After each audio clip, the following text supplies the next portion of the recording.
Panasonic 冰箱不是从制冰盒装水和转冰哦。制冰盒平常都不要取出来，我目前还没有取出来过。装水不是从制冰盒，转冰块不用自己转，只有清洗制冰盒的时候再开哦。关上后要记得顺时针锁定。制冰正确的步骤：一、储水器装 RO 水。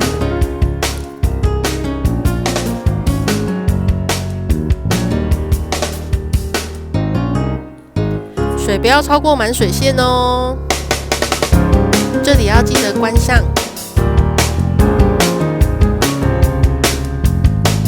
RO 水会自动从储水器加到制冰盒，制冰后冰块会自动从制冰盒掉到除冰盒，就可以直接在除冰盒取冰块咯。